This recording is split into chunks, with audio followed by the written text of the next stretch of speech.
Hey, Silent Pages fam. We're starting a new love journey. Tell us where you're watching from. Don't forget to subscribe. Now stay with us. The story begins. The early morning sunlight filtered through the narrow windows of the Manhattan housing court, casting a pale, golden light over the worn stone floors. The hallways smelled faintly of cleaning solution and old wood, a combination that made Liam's stomach tighten with a mix of anticipation and nervous energy. Today was different. Today was not another routine day at the firm. Today, he was here for something that mattered, something real. Mary adjusted the borrowed navy blazer on her shoulders, its stiff fabric slightly uncomfortable, but the authority it gave her was undeniable. She clutched the case file against her chest, the pages inside worn from late-night preparation and countless notes scribbled in the margins. She had spent the past 3 days immersed in New York tenant law, studying precedents, drafting arguments, and coaching her client, Rosa Delgado, a single mother facing eviction from her small apartment in Queens. This wasn't about money. Rosa couldn't afford a lawyer. This was about justice. Are you ready? Liam asked, his voice quiet, almost hesitant. He hadn't been part of Mary's world for long, but the few months they'd spent working together had given him a front-row seat to her quiet determination. Mary nodded, her jaw tight. As ready as I'll ever be. The courtroom buzzed with murmurs and shuffling papers as spectators found seats on the worn wooden benches. Rosa clutched her daughter's small backpack, her eyes darting nervously toward the opposing attorney, a sharply dressed man who exuded confidence and authority with every move. He spoke with practiced precision, outlining overdue rent, broken contracts, and legal obligations in a tone meant to intimidate. Mary whispered to Rosa, "Stand tall, breathe, and focus. I'll be right here if you need me." Rosa nodded, gripping her daughter's hand tightly. When the judge, a stern man with silver hair and thin-rimmed glasses, called Rosa to speak, Mary handed over the highlighted file. Rosa rose, her knees trembling slightly. "Your Honor," she began, voice quivering, "I do not agree with this eviction. The rent increase was not properly communicated to me." She looked toward Mary for reassurance, and Mary gave a subtle nod. Mary stood, her voice calm and deliberate. "Your Honor, I am Mary Clark. I am assisting Mrs. Delgado pro bono. While I am not a licensed attorney, I have thoroughly prepared this case and would like to present supporting evidence." The judge raised an eyebrow, but nodded. "Proceed."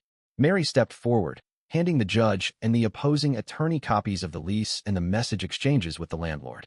Under Section 7, Article 223B of New York tenant law, landlords are required to provide at least 60 days' notice for any rent increase. Mrs. Delgado received only a text message 1 week prior. This constitutes a violation of the statute. The opposing attorney frowned, flipping through papers, trying to find a procedural loophole, a way to unsettle Mary or Rosa. Mary remained composed, whispering advice to Rosa, steadying her with calm guidance. In Rivera v. Landlord, 2018, the court ruled that unlawful rent increases void eviction proceedings. Mrs. Delgado has the right to remain in her home and seek damages for the landlord's unlawful actions. A few murmurs rippled through the public gallery. Liam, standing quietly at the back, felt his chest tighten. Watching Mary command the room with moral clarity and precise reasoning reminded him of why he had once fallen in love with the law. The real law, the kind that defended people rather than profits. The judge paused, glancing over the documents before speaking. Eviction request denied. Landlord is ordered to compensate Mrs. Delgado under applicable statutes. Rosa broke into tears, embracing Mary tightly. "Thank you," she whispered. "You saved our home." Mary smiled, brushing a strand of hair behind her ear. "I just did what was right," she said softly. She turned her gaze briefly toward Liam, who returned her look with quiet admiration. Outside the courthouse, the air was crisp, carrying the faint scent of rain from the night before.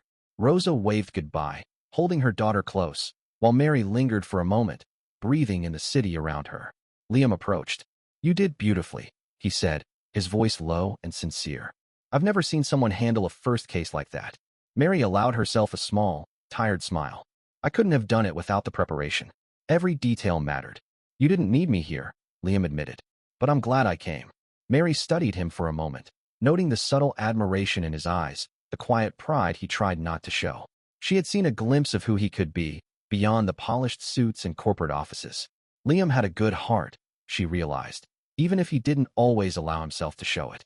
"Today, we changed a life," Liam said softly. Mary nodded, letting the weight of the moment settle, and maybe reminded ourselves why we fight in this field.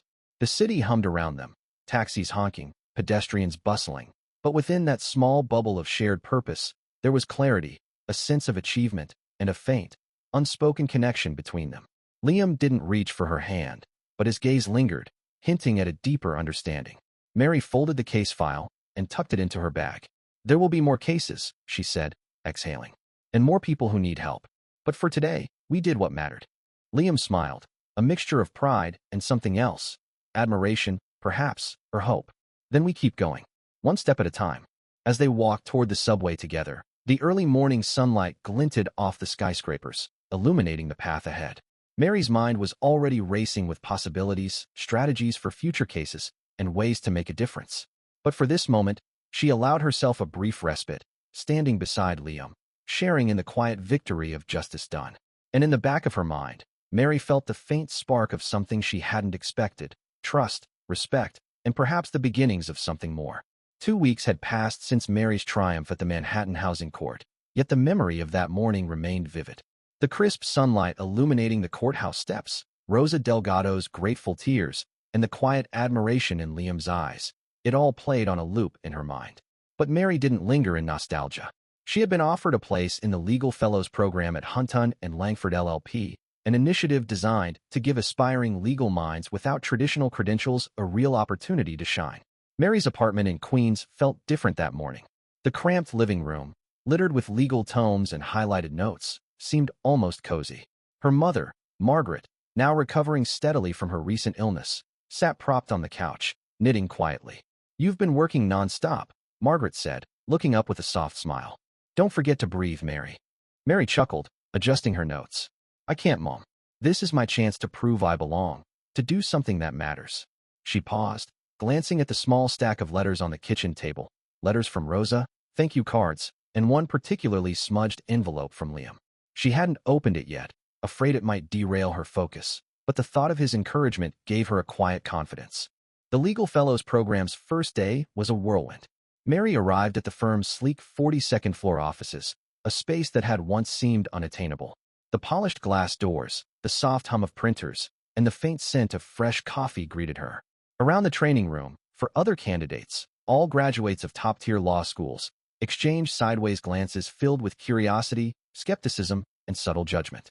Mary ignored them, her borrowed blazer giving her an air of determined professionalism. She knew what they were thinking, who let her in. But she had learned long ago that judgment was irrelevant when purpose drove her.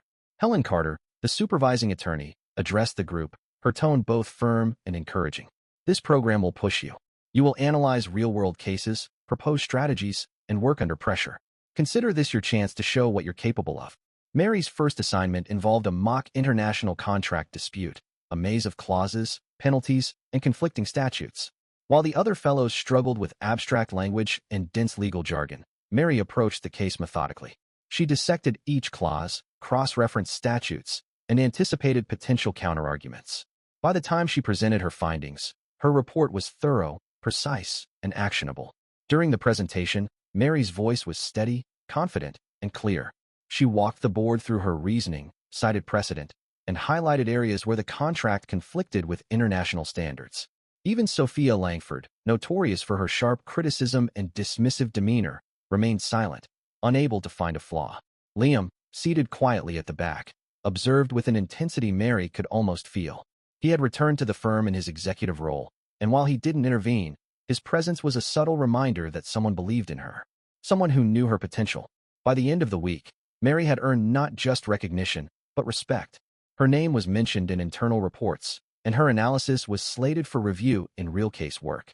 Yet, amidst the professional victories, she remained acutely aware of her personal boundaries. She wasn't here to seek favor or dependency. She was here to excel on her own terms. Evenings were no less demanding. Mary returned to her apartment, drafting memos, analyzing case law, and revising strategies. Her mother, ever supportive, reminded her to rest, but Mary's mind refused.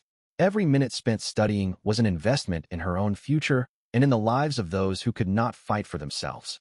One evening, as she leafed through hospital correspondence for Rosa's ongoing care, a letter slipped from between the papers. It bore no sender, only a note. "Your mother's treatment is covered. No questions, no gratitude required." Mary's pulse quickened. She suspected Liam, but her pride refused acknowledgement. She placed the letter aside, focusing on her notes, though the gesture lodged itself deep in her heart. Weeks turned into months. Mary's diligence, insight, and unwavering moral compass set her apart. She spotted flaws in contracts, questioned ambiguous clauses, and provided actionable recommendations that often surpassed expectations. Helen Carter, impressed, began assigning her more complex cases, while Liam, in the background, watched with quiet admiration, his own respect for her unspoken but profound. The program wasn't just a test of skill, it was a crucible of character. Mary faced subtle opposition from peers who couldn't fathom her ascent, moments of isolation when her unconventional background seemed a barrier, and the constant internal struggle of balancing personal ambition with ethical responsibility. Yet, with each challenge, she emerged more confident, her sense of purpose crystallizing. Then came the day of the mock negotiation, a final assessment of skill, poise, and analytical depth. The boardroom, once a place of intimidation, was now a stage for Mary. She walked in, documents in hand, her presence commanding yet composed. Clause by clause, she dissected the hypothetical contract, presenting solutions that balanced legality with fairness, strategy with ethics. At the conclusion, Helen Carter nodded appreciatively. Sophia Langford offered a restrained acknowledgement, and Liam's subtle smile conveyed pride, support, and something deeper. Mary's efforts had transcended expectations. She had proven herself in a world that had doubted her. Returning home that evening, Mary finally allowed herself a moment of reflection. The weight of months of study, preparation, and emotional investment settled into quiet satisfaction.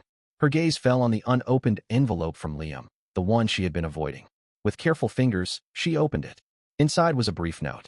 Not for praise, not for thanks. Just remember why you fight. You are more capable than you know. A small smile touched Mary's lips. She didn't need to read more. She had already felt it, the quiet affirmation that someone saw her strength, her dedication, and her heart. And in that moment, Mary Clark realized that the fight for justice was no longer just about others. It was about her own journey, her own integrity, and the life she was building with each deliberate step forward. The city stretched endlessly beyond her window, lights flickering as evening descended. Mary sat back, letting the quiet hum of Manhattan fill the room, and thought of the future. She knew challenges awaited, ethical dilemmas, complex cases, and the personal entanglements of trust, respect, and growing connection. But for the first time, she felt ready. Ready to fight, ready to rise, ready to define her own path in the law, and perhaps, somewhere along the way, allow the beginnings of something tender and human to grow alongside her professional triumphs. Mary Clark awoke to the soft glow of early morning streaming through her Queens apartment window. The city was already alive with the hum of traffic, distant sirens, and the rhythm of countless lives in motion. For Mary, today marked the first official case she would handle as a legal fellow at Hunton and Langford LLP, a chance to translate months of study, preparation, and strategy into action. She dressed deliberately, choosing a navy blazer that lent her both authority and comfort. The morning air on the subway ride was brisk, and as the train rattled beneath the streets of Manhattan, she reviewed her notes for the 100th time. Her case involved tenant advocacy. The Morales family faced eviction after their landlord attempted to raise rent illegally. The case mirrored Rosa Delgado's situation, but this was no longer a rehearsal. Mistakes could carry consequences. At the firm, Mary was greeted by Liam Hunt, who had been quietly observing her progress since her entry into the Legal Fellows program. His smile was subtle, professional, yet carried an undercurrent of pride that Mary had come to recognize as unique to him. "Morning," he said, handing her a cup of coffee. "Ready for your first test?" Mary nodded, taking the cup with a steady hand. "As ready as I'll ever be." She appreciated Liam's presence, not as a crutch, but as a quiet reassurance that someone believed in her skills and judgment. They arrived at the courthouse together, the grand facade of the building intimidating yet familiar. Mary clutched the folder containing the Morales documentation, lease agreements, text messages, and supporting evidence she had meticulously organized. The courtroom was modest in size, but suffused with tension. Families, advocates, and attorneys moved with measured urgency, each aware that their voices and arguments might decide lives. Judge Thompson, a stern yet fair-minded man in his 60s, presided over the morning session. Mary felt her pulse quicken as she watched him review papers, his eyes sharp and discerning. The landlord's attorney, a seasoned figure named Roger Whitman, approached the bench with the air of confident authority, speaking in clipped sentences and citing procedural codes with practiced ease. When it was Mary's turn, she felt a familiar surge of adrenaline. She handed the Morales family the highlighted documents and whispered last-minute guidance. Take a deep breath. Speak clearly. Stick to the facts. The landlord's attorney began aggressively. The Morales family has failed to pay the revised rent, which increased from $1,400 to $2,100 per month. This is a breach of contract, and eviction is warranted. His voice was sharp, leaving little room for hesitation. Mary rose. Your Honor, she began, her voice steady despite the hammering of her heart. I am Mary Clark, a legal fellow assisting the Morales family. While I am not an attorney, I have studied this case in depth and have supporting evidence that demonstrates the eviction is unlawful. Judge Thompson's raised eyebrow did not intimidate her. Proceed, he said. Mary walked through the case methodically, referencing New York tenant law and highlighting the landlord's failure to provide the required 60-day notice. She presented text messages, lease documents, and historical rent records, each piece a testament to the Morales family's claim. The landlord's attorney attempted to derail her with technical objections and procedural nuances. Mary countered with calm clarity, reminding the court of precedent and emphasizing the human impact of unlawful eviction. When Whitman cited prior rulings, Mary referenced Rivera v. Landlord, 2018, demonstrating that illegal rent increases void eviction proceedings and entitle tenants to remain and seek damages. Throughout, Liam observed from the back, silent but intensely focused. Mary felt his presence as an anchor, steadying her through the challenge. She noticed subtle gestures from the gallery, some nodding, some murmuring approval, as the weight of her arguments sank in. By the time she concluded, the courtroom held a hushed respect. Judge Thompson tapped his gavel thoughtfully. Eviction denied. Landlord is ordered to compensate the Morales family under applicable statutes. Mary exhaled, relief and triumph washing over her.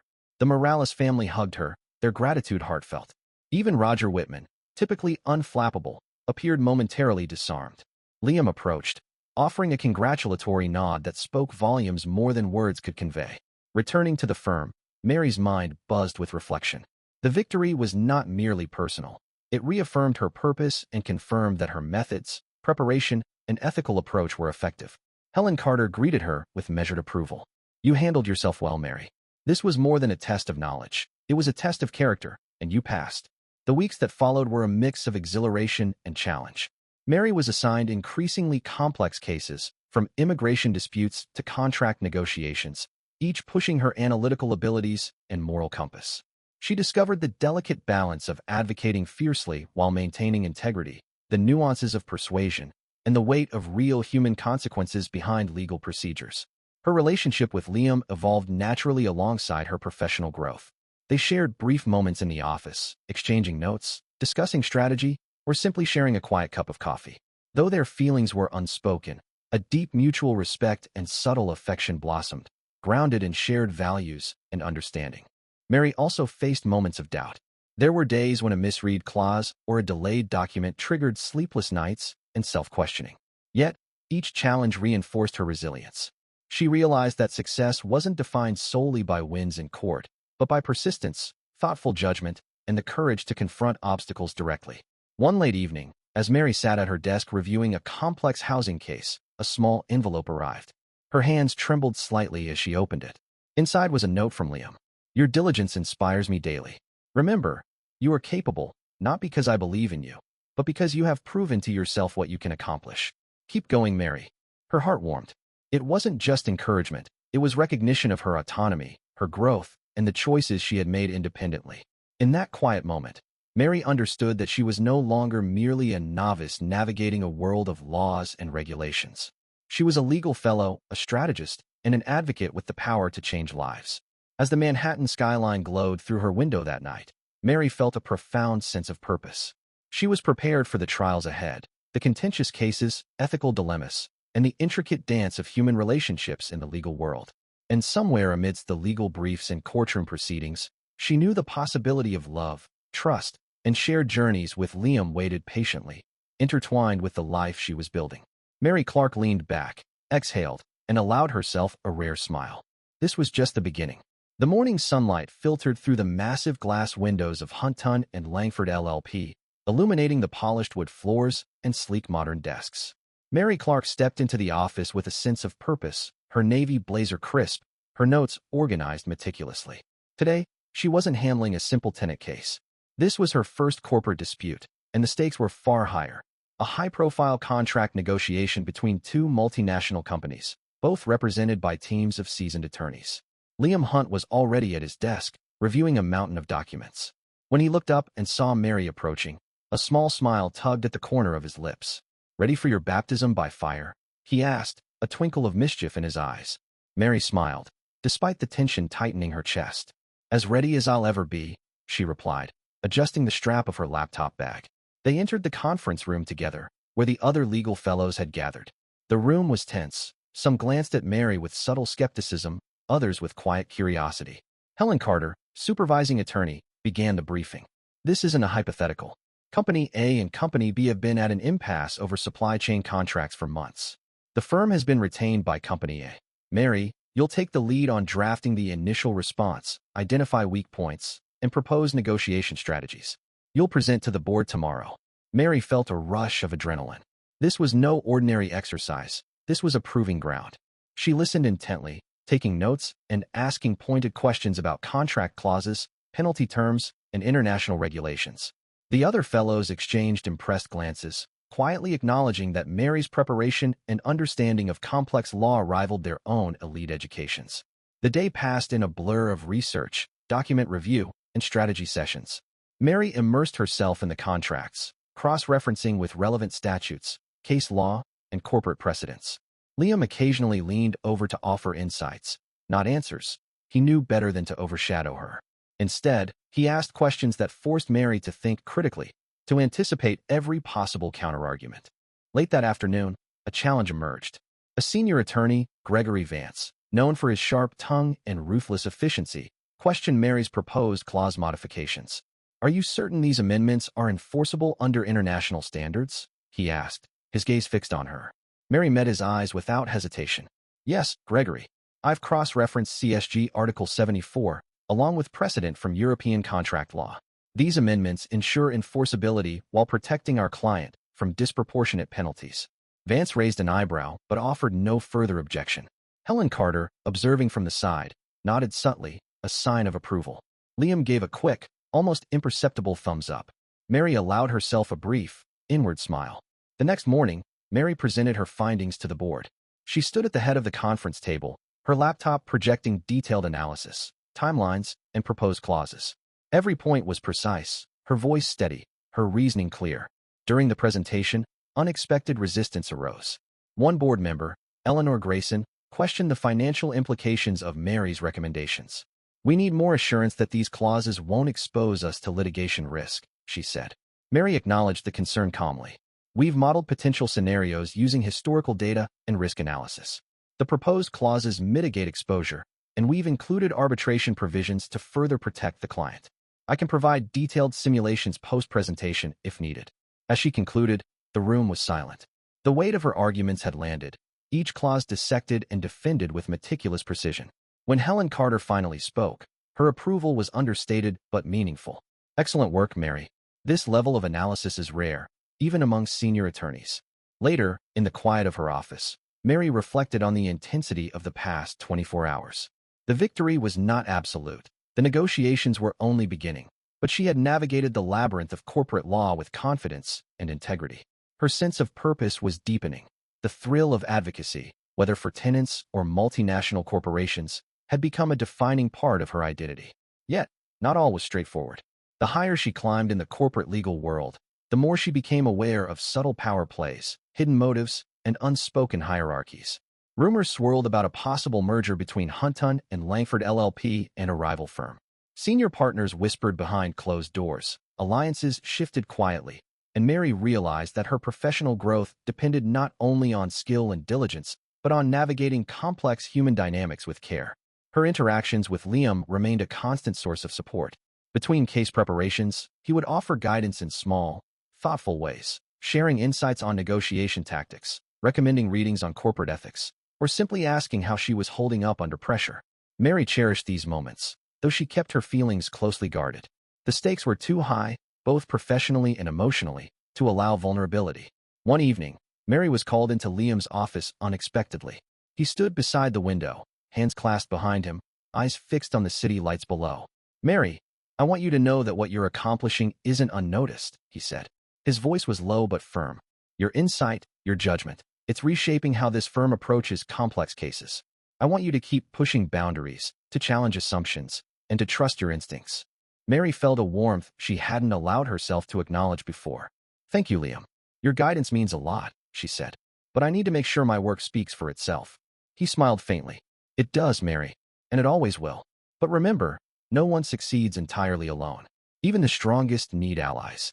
The following weeks were a whirlwind. Mary drafted responses, negotiated amendments, and presented recommendations under the scrutiny of senior partners. Each success strengthened her reputation, but the pressures were relentless. She began to understand the delicate equilibrium of ambition, ethics, and personal boundaries. Amid the corporate complexities, Mary remained grounded by her earlier experiences, tenant cases that had taught her empathy, perseverance, and the human consequences of law. She drew upon these lessons as she navigated boardrooms filled with tension, strategic maneuvers, and veiled agendas. In the quiet moments of reflection, Mary recognized a profound truth. The law was more than statutes and clauses. It was about people, justice, and the courage to act with integrity when it mattered most. And as she glanced at Liam across the office one late afternoon, sharing a brief nod of acknowledgement, she understood that in this world of contracts, power and ambition, trust and collaboration were the most valuable clauses she could ever negotiate. The morning was unusually quiet at Hunton and Langford LLP, a deceptive calm that Mary Clark immediately sensed as she stepped into the lobby. The glass doors reflected her focused expression, her hands clutching a folder with a new case brief. She had been summoned unexpectedly to an emergency board meeting regarding a high-stakes corporate merger. Rumors had circulated for weeks about this deal, and the sudden urgency suggested that the stakes had just escalated. Liam Hunt was already waiting by the elevators, his navy suit sharp, his expression tense but controlled. He glanced at Mary as she approached. "Morning. You've seen the memo?" he asked quietly. Mary nodded, flipping open the folder. "Yes. It's more than just the merger now. There are allegations of insider information being misused." Liam's eyes darkened. "Exactly. And the board wants immediate legal analysis. They want us to ensure the firm isn't exposed, but I also want you leading the internal review. You'll need to balance diligence with discretion. This is delicate." Mary swallowed hard. This was not the kind of case where textbook law would suffice. It demanded intuition, ethical judgment, and an acute understanding of human motives. She straightened her shoulders. "Understood. I'll review the documents and start interviews immediately." The boardroom was already buzzing when Mary arrived, senior partners exchanging quick glances, whispering fragmented theories. Helen Carter gave her a brief nod of encouragement, but it was subtle, measured. Every person here had a reputation to protect, and Mary had to navigate carefully. Mary began by analyzing the contractual obligations of both parties in the merger, tracing financial flows, communications, and compliance records. Patterns emerged quickly. Certain executives had acted with unusual speed and secrecy, bypassing standard protocols. The more she dug, the more the ethical lines blurred. By mid-afternoon, Mary had compiled a preliminary report. She presented her findings to Liam in his office, laying out both the legal risks and the potential moral pitfalls. "Some executives may have acted with intent to mislead shareholders," she explained. "If we expose them, it could halt the merger entirely and cause reputational damage. If we don't, the firm may be complicit." Liam rubbed his forehead. "This is why I wanted you leading it. You understand both the legal ramifications and the human consequences. Most people here would just cover their tracks. But this is the kind of judgment call that defines careers and character." Mary's thoughts drifted to her past tenant cases, the late nights helping Rosa Torres fight for her home, the personal risks she had taken to ensure justice. That same sense of responsibility burned within her now, amplified by the magnitude of the stakes. Late that evening, as the office emptied, Mary remained, her mind racing through every document, every email, every meeting transcript. Liam entered quietly, carrying 2 mugs of coffee. He placed one on her desk. "You've been at this for hours," he said. "You need a break." "I can't," Mary replied, not looking up. "There's too much at stake. I need to make sure the firm does the right thing." "But," she paused, conflicted. "But it's complicated. I can see how exposing the truth could ruin careers, even innocent people." Liam leaned against the desk, thoughtful. "Ethics are rarely black and white. But remember, Mary, integrity isn't just about legality. It's about the choices you make when no one is watching. You've never been afraid to make the hard choice before. You won't start now." Mary appreciated his words, but felt the weight pressing down. Around midnight, she finally closed her laptop, exhaustion tugging at her body and mind.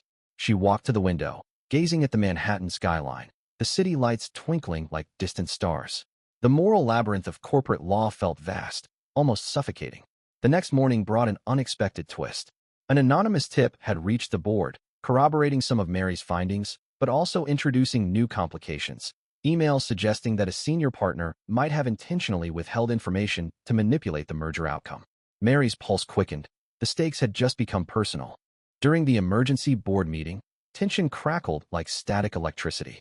Senior partners faced each other across the polished oak table, whispers growing louder, accusations thinly veiled behind diplomatic language.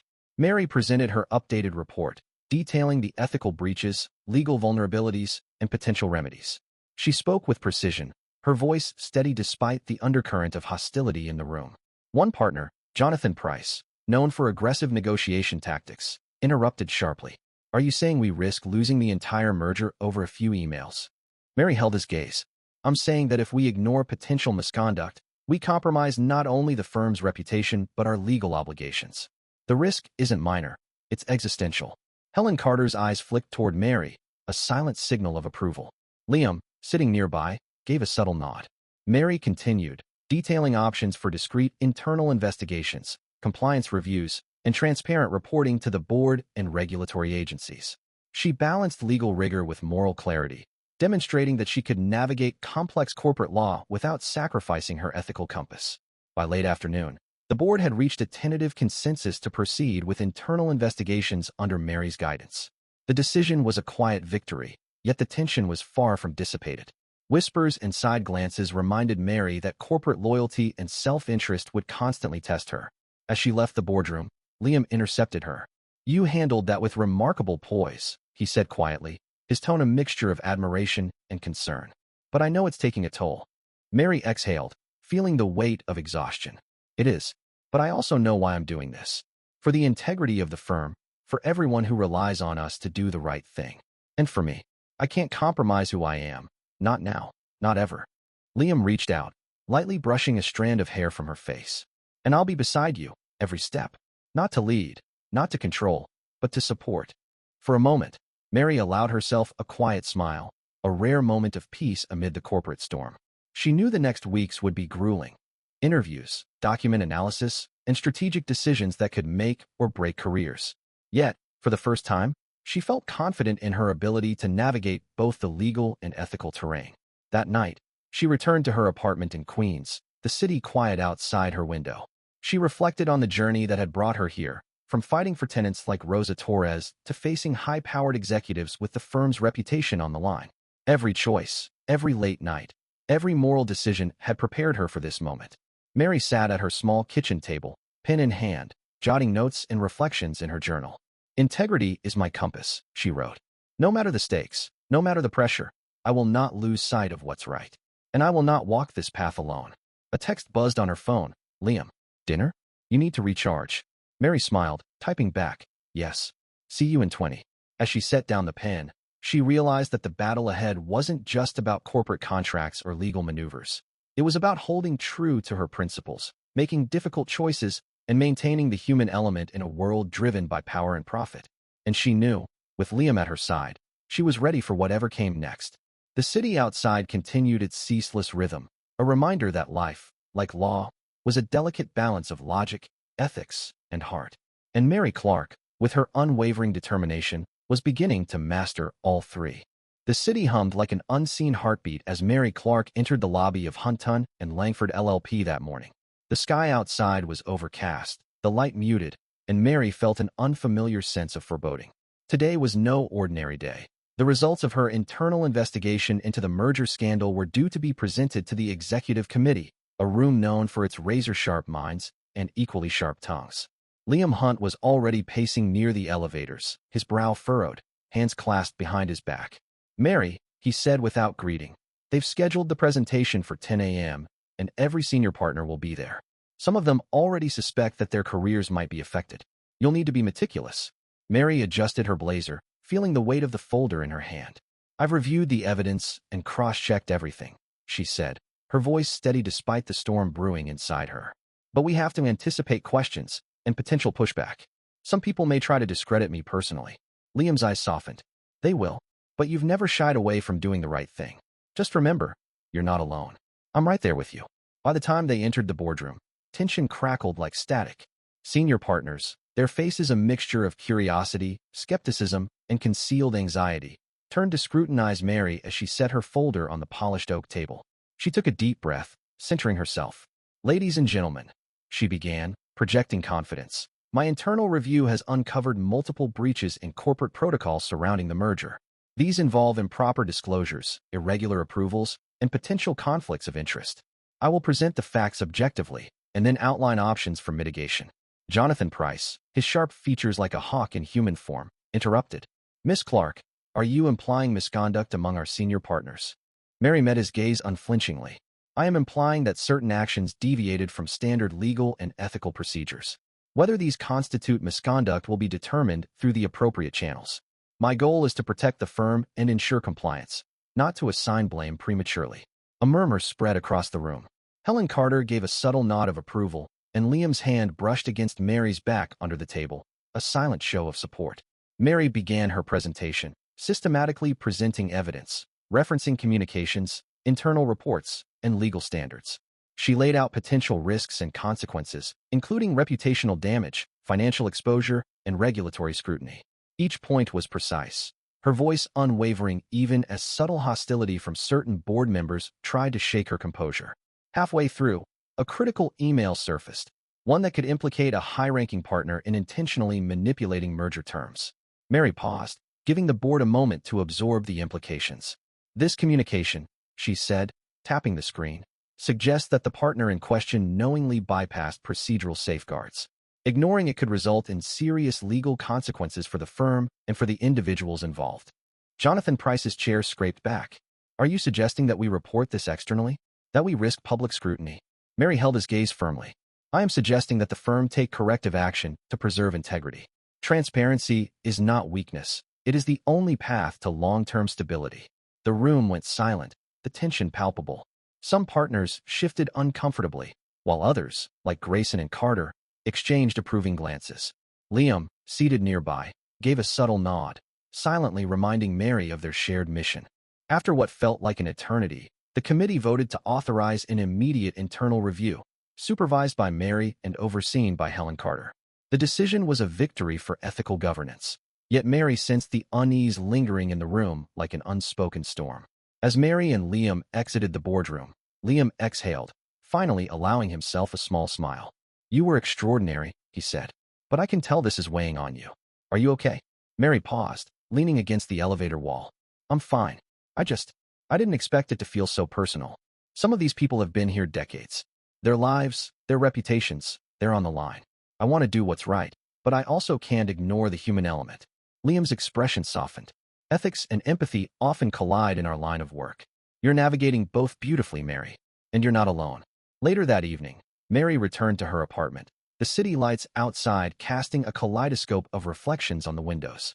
Exhaustion tugged at her limbs, but her mind remained alert, replaying boardroom interactions, analyzing responses, and anticipating next steps.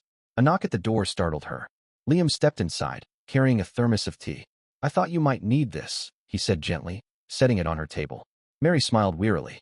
"You're persistent." Liam shrugged, settling into a chair. "Some things are worth persisting for. You, for instance." Mary felt warmth at his words, but the tension of the day lingered. "Liam, it's not just the legalities. This merger, the internal review, it's more than paperwork. People's careers, reputations, and trust are at stake. I've never felt such a weight before." He reached across the table, taking her hand. "I know, and I know you'll handle it with the same integrity and precision you've always shown. But remember, you can't carry it all alone. I'm here, whether you want advice, support, or just someone to listen." Mary's throat tightened. She appreciated his presence, his unwavering belief in her judgment. "I don't want to fail," she admitted quietly.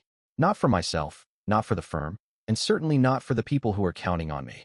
"You won't," Liam said firmly. "Because you're not just competent, you're courageous. Courage is rare in this world, Mary, and you have it in abundance." That night, Mary reflected on her journey from fighting for tenants like Rosa Torres to navigating the treacherous waters of high-powered corporate law. Every choice, every late-night effort, every moral decision had led her here. She realized that courage wasn't the absence of fear, It was the choice to act despite it. The following week brought a series of intense interviews with implicated executives, painstaking document reviews, and strategy sessions with Liam and Helen Carter. Mary's leadership and meticulous approach earned the respect of even the most skeptical partners. Yet, the personal stakes remained high. She noticed subtle shifts in interactions. Trust was tested, alliances formed and dissolved, and whispers of influence sought to undermine her authority.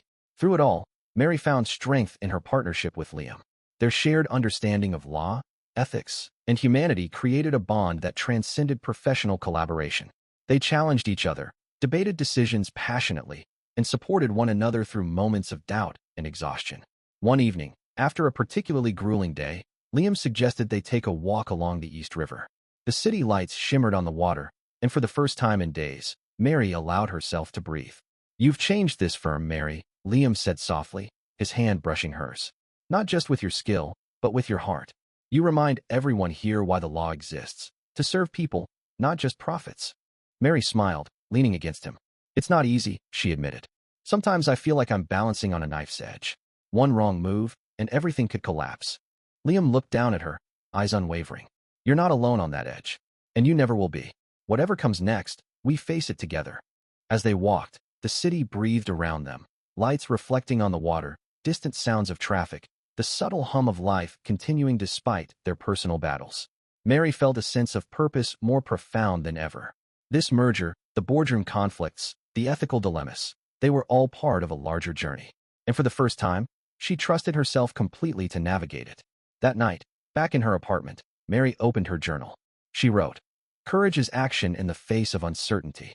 Integrity is the compass. Partnership is strength. And tomorrow, I will continue to fight not just for the law, but for the people it exists to protect. Liam is by my side. Together, we can face anything." The tension in the office was palpable as Mary Clark entered Hunton and Langford LLP that morning. Word had spread rapidly. The internal review had uncovered irregularities so severe that several senior partners were now under scrutiny. Gossip lingered like a shadow, whispers in hallways questioning motives, alliances, and loyalty. Mary felt eyes on her the moment she stepped into the elevator, some curious, others skeptical, and a few openly hostile. Liam Hunt was already waiting in the corner of the lobby, his suit crisp, expression tight. "Mary," he said, voice low, "they're calling an emergency board meeting. Some partners are demanding answers before the formal investigation. This could get messy, politically and personally." Mary took a deep breath, clutching her folder tightly. "I know," she said, her voice steady despite the anxiety knotting her stomach. "We have the evidence. Every document, every email, every record is accounted for. I can't let them twist it." Liam nodded. "And you won't. But they will try. They'll challenge not just your findings, but you personally. Your credibility, your intentions, everything. Be ready." The boardroom was filled to capacity by the time they arrived. Senior partners, some clearly agitated, others feigning neutrality, lined the table. Helen Carter and Grayson were present, quietly supportive, but even their calm couldn't dispel the charged atmosphere. Jonathan Price's voice cut through the tension almost immediately. "Miss Clark, you've implicated some of the most respected members of this firm in serious ethical breaches. On what grounds do you presume to challenge their judgment?" Mary's gaze remained unwavering. "On the grounds of documented evidence, Mr. Price. My role is to ensure that the firm operates in compliance with legal and ethical standards. No personal bias has influenced my review. Every decision I present is backed by verifiable facts." A murmur of dissent rippled through the room, yet Mary pressed on, presenting the most critical pieces of evidence first. Emails demonstrating manipulation of contract terms, irregular approvals for merger clauses, and concealed communications painted a clear picture. Each document was referenced with precision, each timeline meticulously mapped. Suddenly, the room shifted. A hidden email surfaced, one sent by a long-trusted partner who had previously mentored Mary. Its content suggested that Mary herself might have been used as a pawn to expose rival executives. Gasps filled the room. Mary felt her stomach tighten. "Miss Clark," Jonathan Price said, voice cold, "how do we know your findings aren't influenced by personal vendettas? Perhaps someone else's agenda is driving your actions."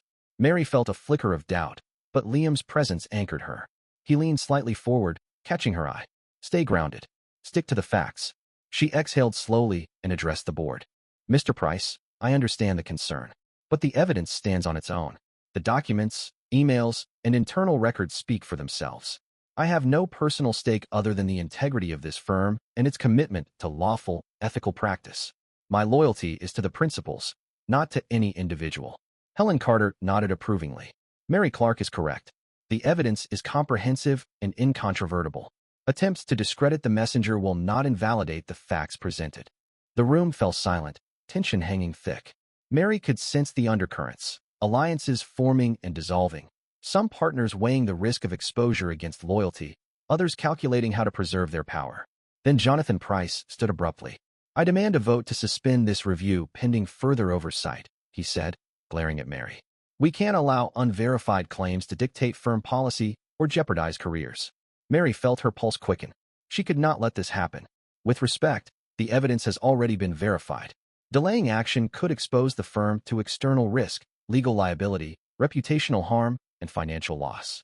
Oversight is important, but stalling is dangerous. Liam rose, stepping slightly beside her. The firm is only as strong as its commitment to integrity. Ms. Clark has demonstrated diligence, accuracy, and professionalism. Delaying justice will not serve anyone. The boardroom erupted in debate, voices rising and falling. Some partners defended the evidence. Others argued for caution, citing tradition, reputation, and fear of destabilization. Mary realized that this was more than a legal or corporate struggle. It was a test of character, courage, and resilience. Hours passed. Arguments were made, counter-arguments countered. Mary remained steadfast, answering questions with clarity and conviction. Each point reinforced her credibility, and gradually, the tide began to shift. Even skeptics found it difficult to dismiss the facts. By late afternoon, a narrow majority voted to proceed with corrective measures, supervised by Mary and Helen Carter. The board agreed to implement immediate compliance protocols, investigate implicated partners, and initiate a transparent reporting process. It was a victory, but Mary knew the consequences would ripple far beyond the boardroom. Exhausted, she walked through the empty corridors of the firm alongside Liam. That was intense, she admitted, leaning against him briefly. You handled it brilliantly, Liam said, his hand brushing hers. You stayed calm under pressure, unwavering in the face of intimidation. That's what separates leaders from followers. Mary smiled wearily. I can't deny the exhaustion. And the reality is, some relationships are broken beyond repair. There's no winning without loss. Liam nodded solemnly. True, but you've proven that integrity matters more than convenience, more than personal ambition. And people will remember that. That evening, Mary returned to her apartment, the city lights casting soft reflections across the hardwood floor.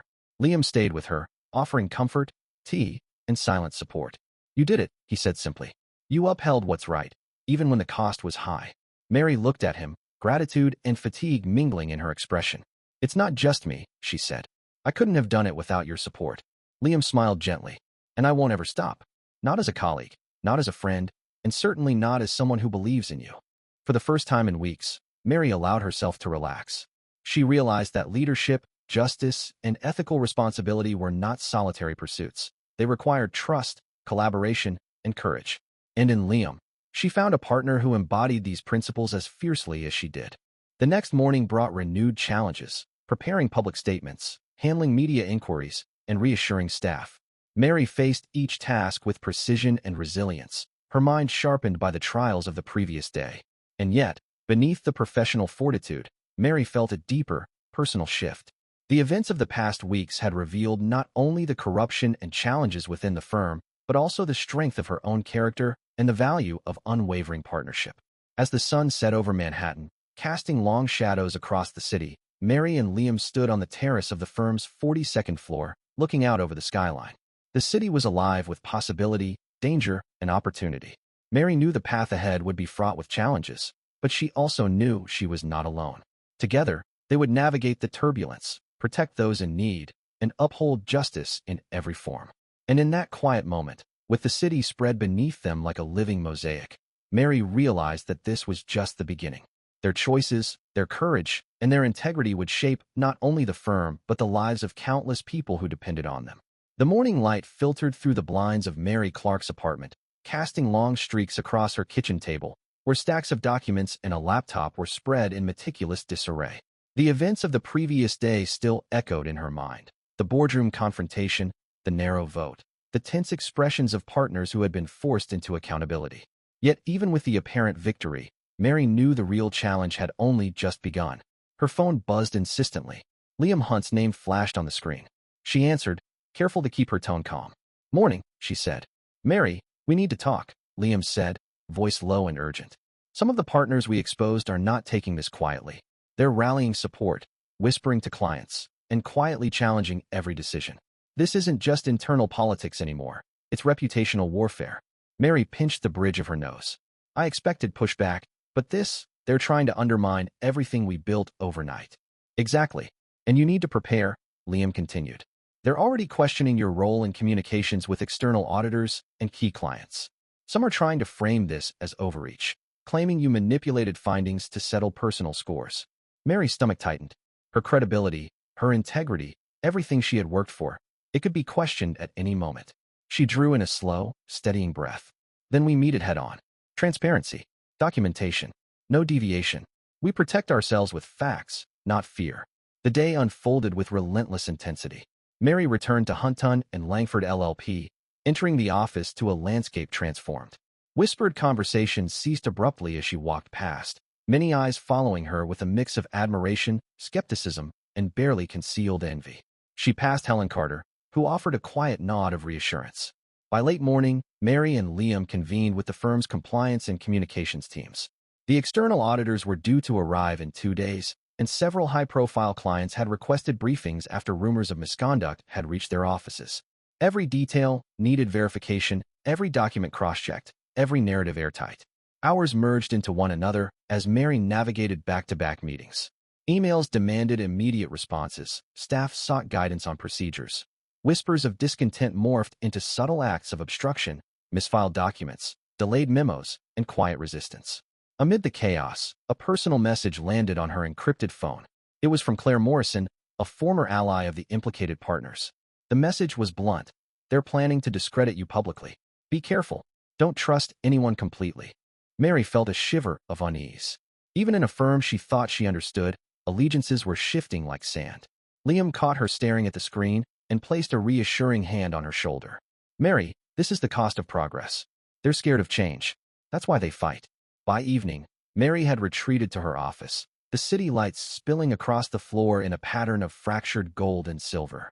She reviewed every piece of evidence again, running simulations in her mind of the potential attacks she might face from board members, clients, and even the media. A knock on the door interrupted her concentration. Liam stepped in, closing it behind him. "We've just received word," he said quietly. "One of the partners implicated is threatening litigation, claiming defamation. They've hired a high-powered attorney from outside. This could get messy."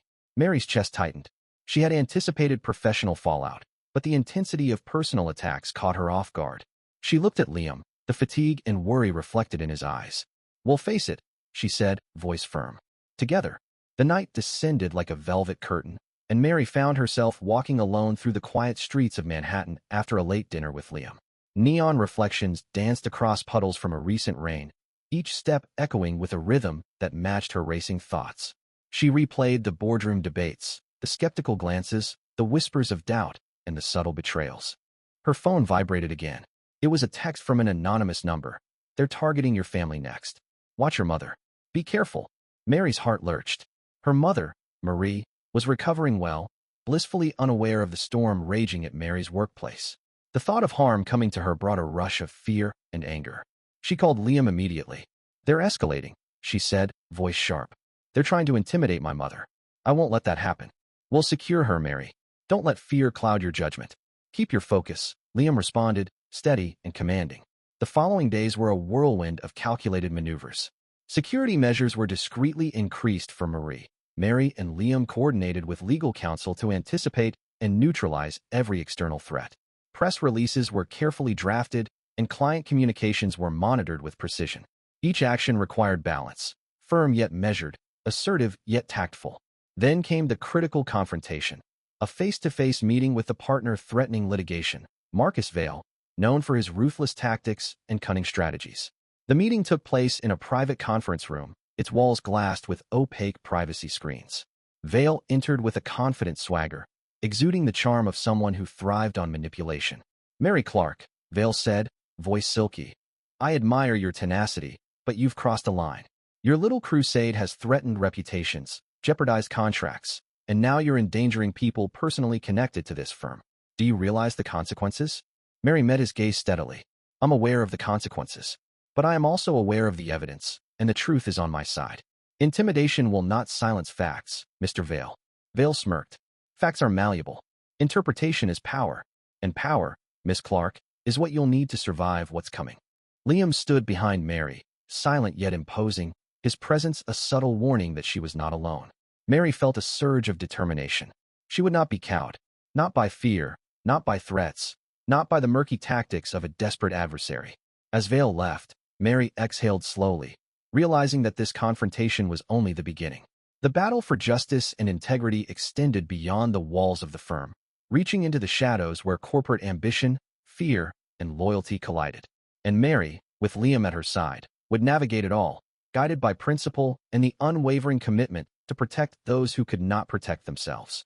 Later that evening, as Manhattan glittered beneath a blanket of stars, Mary and Liam returned to the quiet of her apartment.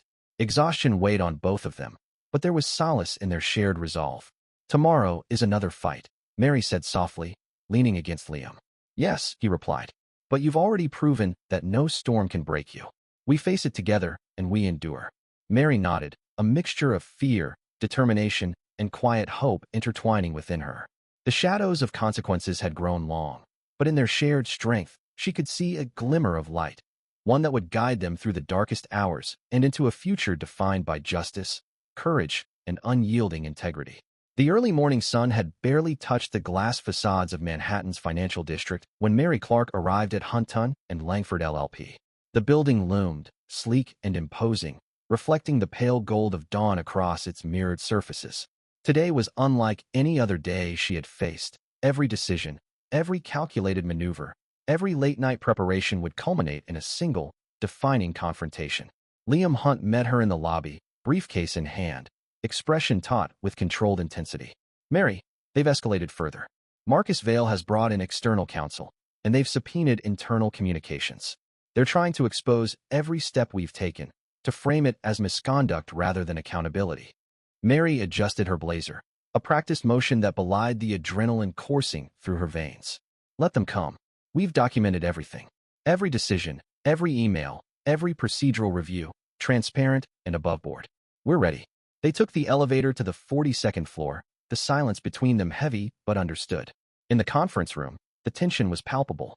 The external attorney, a sharply dressed woman named Vivian Cole, sat at the head of the table, radiating calm menace. Marcus Vale loomed beside her, his once cocky demeanor tempered by the gravity of the evidence arrayed against him. Mary stood at the far end, Liam at her side. Across the table, Helen Carter and a handful of senior associates observed, the air thick with anticipation. Every eye in the room was fixed on the impending showdown. Vivian spoke first, her tone crisp. Ms. Clark, your recent actions within the firm have been described as unilateral and potentially prejudicial. Marcus Vale and our clients believe you've overstepped your authority. How do you respond? Mary took a deep breath, letting the weight of her preparation ground her. I respond with the truth. Every action I have taken has been documented, reviewed, and aligned with the firm's policies.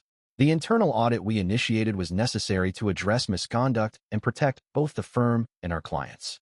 Nothing was done in secrecy or for personal gain. Marcus Vale interjected, his voice sharp. Necessary? You jeopardized our clients' trust, our ongoing contracts. You manipulated the narrative to suit your own agenda. Mary met his gaze unflinchingly. The agenda was justice and integrity, Mr. Vale. If exposing negligence and holding individuals accountable threatens you, that is a reflection of the system you've maintained, not my motives. Vivian leaned forward, her eyes narrowing. Ms. Clark, it will be argued that your methods were aggressive, that your communications may have influenced internal votes improperly. How do you address that? Mary held up a folder, thick with meticulously organized evidence. All communications in question are documented and time-stamped. Internal memos, emails, client notifications. Every step follows legal and ethical standards. If anything in this room suggests otherwise, I welcome a detailed review. Transparency has always been the principle guiding our actions. For several minutes, the room fell into tense silence, broken only by the shuffling of papers and the occasional clearing of a throat. Liam's presence was steady behind her, a silent reinforcement of the unyielding support they shared. Then, Vivian attempted to pivot, her strategy subtle yet insidious. There have been allegations that your personal relationship with Mr. Hunt influenced the decision-making process. This could be construed as a conflict of interest. Mary's eyes flashed with quiet fire. Mr. Hunt and I have a professional relationship built on collaboration and mutual respect. Any personal trust between us has never compromised the integrity of our actions or decisions. The evidence in these folders, cross-referenced and verified, speaks louder than speculation. Marcus Vale's composure cracked for the first time. His face tightened, frustration bubbling beneath the surface. You're hiding behind your words and your documents, Mary. We have powerful clients questioning your judgment. Mary leaned forward, voice calm, yet commanding. And I am answering their questions with clarity and proof. What you consider powerful is meaningless when weighed against the truth. Hours passed in this crucible of confrontation. Every argument, every objection, every insinuation was met with meticulous preparation. Mary cited precedent, referenced procedural rules, and exposed inconsistencies in Vale's claims. Liam interjected when necessary, reinforcing her points without overshadowing her authority. Helen Carter occasionally scribbled notes, visibly impressed by Mary's poise and strategic acumen. Finally, Vivian leaned back, a thin smile playing on her lips. Ms. Clark, it is evident you anticipated every challenge and prepared extensively. Your commitment to procedure, transparency, and ethical conduct is undeniable. I would be remiss not to acknowledge that.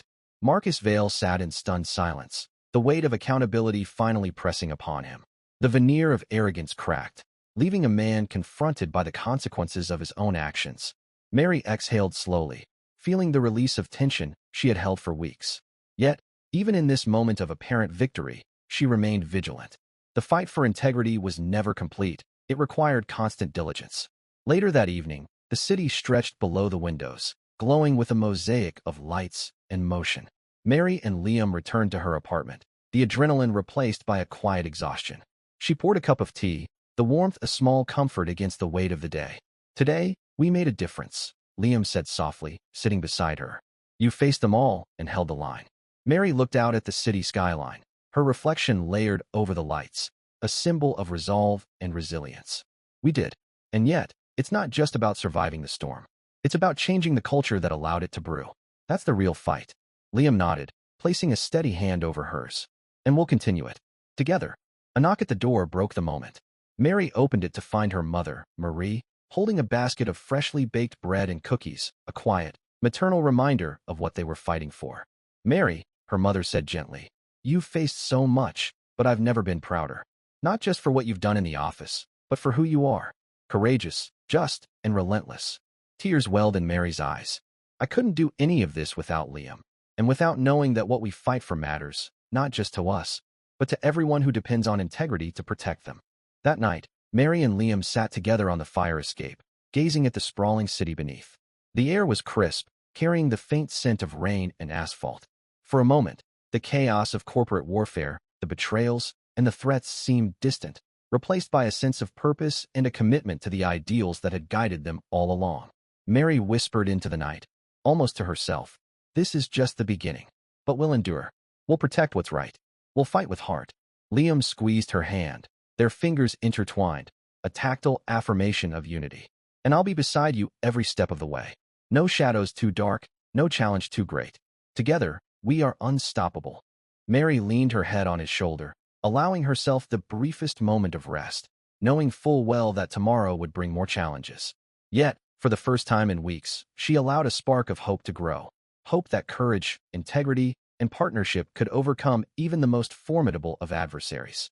And somewhere in the depths of the city, the echoes of justice, unwavering and steadfast, began to ripple outward, a quiet promise that truth, when wielded with heart, could endure beyond any shadow. The morning sunlight filtered gently through the floor-to-ceiling windows of Hunton and Langford LLP, painting the conference room in a warm golden hue. Mary Clark entered, her heels clicking softly against the polished marble, carrying a sense of calm certainty that had been forged through weeks of trials and relentless preparation. Today would be the day everything finally fell into place. Liam Hunt was already there, reviewing the final settlement documents.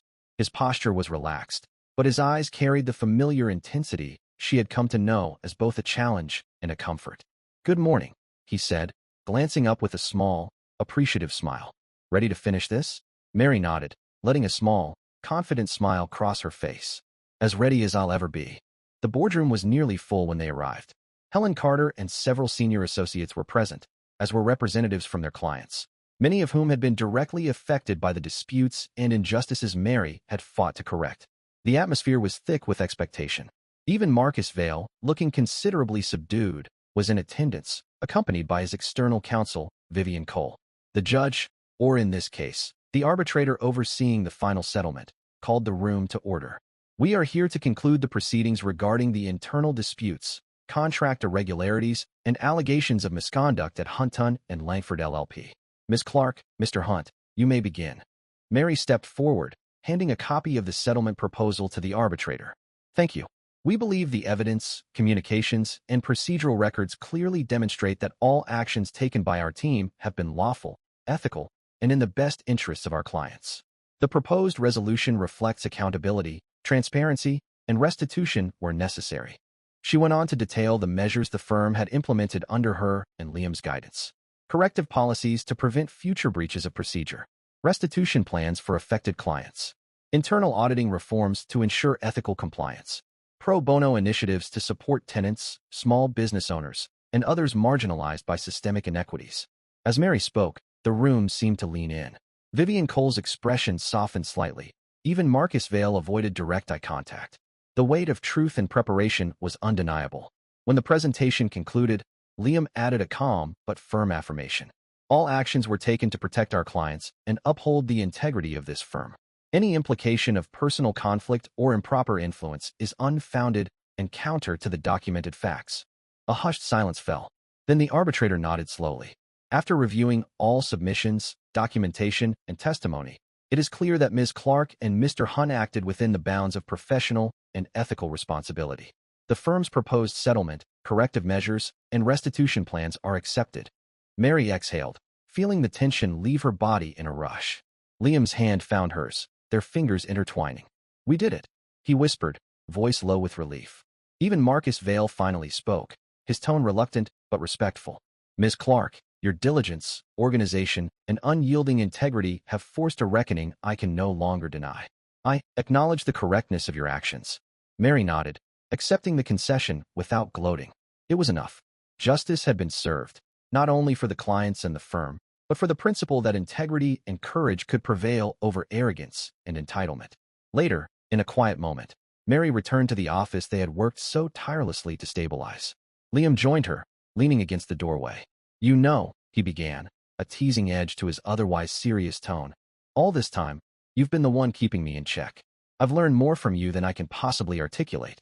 Mary raised an eyebrow, smiling. Careful, or I might start billing you for mentorship hours. He laughed, a deep, genuine sound that filled the space between them. I'd pay it gladly. For a few moments, they simply stood together, absorbing the gravity and relief of the day. Then Liam stepped closer, producing a small, neatly folded envelope. Mary recognized the familiar, crisp handwriting immediately. It's something I've been meaning to give you, he said softly. Not as a gift, but as a symbol. Mary opened it to reveal a single sheet of paper, titled A Contract for Our Future. Her eyes widened slightly as she read the sole clause written with deliberate precision. Clause 1. Mary Clark and Liam Hunt agree to build a future together based on mutual respect, trust, and partnership, both professional and personal. A laugh escaped her, a mixture of joy and disbelief. You really can't say it like a normal person, can you? I'm a lawyer, he replied with a grin, eyes sparkling. Contracts are my language. But if you prefer plain speech, I love you, Mary. I have for some time. I respect you. I admire your strength, your brilliance, your heart, and I want to build a life with you. Mary felt a rush of emotion, her chest tightening with a mixture of love, pride, and relief. Then we'll do it as equals, she said firmly, placing her hand on his. Not one leading, not one following. Together, side by side, every step. He smiled, clasping her hands warmly. Together. The weeks that followed were a celebration of both professional victory and personal commitment. Hunton and Langford LLP's pro bono program flourished under their leadership, expanding to serve tenants, families, and entrepreneurs who had once been overlooked. Mary's reputation as a steadfast advocate grew, matched only by Liam's renewed dedication to purpose over ego. Their personal lives intertwined with their professional mission. Evenings spent reviewing legal strategies and planning outreach initiatives were punctuated by quiet dinners, long walks, and laughter that echoed through the hallways of their apartment. Love, once tentative and cautious, had become a steady, guiding force. Finally, the day came when they would publicly commit to each other. A small courthouse ceremony was arranged, intimate, genuine, and deeply symbolic. The same venue where Mary had once defended clients with Liam by her side now witnessed the union of their hearts. Mary wore a simple, elegant dress. Liam, his customary tailored suit. Helen Carter, colleagues from the pro bono team, and even a few former clients attended, each person a living testament to the lives touched by their integrity and courage. The officiant, an older judge who had once presided over some of Mary's earliest pro bono cases, smiled warmly. Mary Clark and Liam Hunt have chosen to formalize their partnership not only through love, but also through shared purpose and mutual respect. By the authority vested in me, I now pronounce you partners for life. They exchanged a gentle, heartfelt kiss, sealing the moment with quiet intimacy rather than grandeur. Applause and cheers echoed softly, the room alive with warmth and support. Later, in the firm's office they had revitalized together. Mary and Liam raised a glass among friends and colleagues. Liam's eyes lingered on hers. To justice, integrity, and to people like you who remind me what truly matters. Mary smiled, squeezing his hand beneath the table. To truth, courage, and to building something better, together. Outside, the city thrummed with life, indifferent yet somehow familiar. To Mary and Liam, Manhattan was no longer just a backdrop for work or ambition. It was a canvas for impact, for love, and for the principles that had guided them through adversity. As night settled, they stood at the office window, hand in hand, gazing at the lights stretching into the horizon. Each flicker represented a life touched, a system challenged, a future reshaped. And in that glow, they saw not just the city, but the reflection of their shared journey, one defined by persistence, integrity, and the unwavering certainty that they were stronger, braver, and fuller together. Mary rested her head on Liam's shoulder, breathing in the moment, feeling the weight of victory and the lightness of love. "We made it," she whispered. "Yes," he replied, voice soft, steady. "And this is only the beginning." They stayed there for a long time, embracing the calm after the storm, knowing that while challenges would come again, their partnership, rooted in trust, courage, and love, would endure every test. And under the eternal, glowing lights of Manhattan, they stepped forward into a future they would write together, side by side, whole and unwavering. Thank you for listening to the story. Write your thoughts in the comments.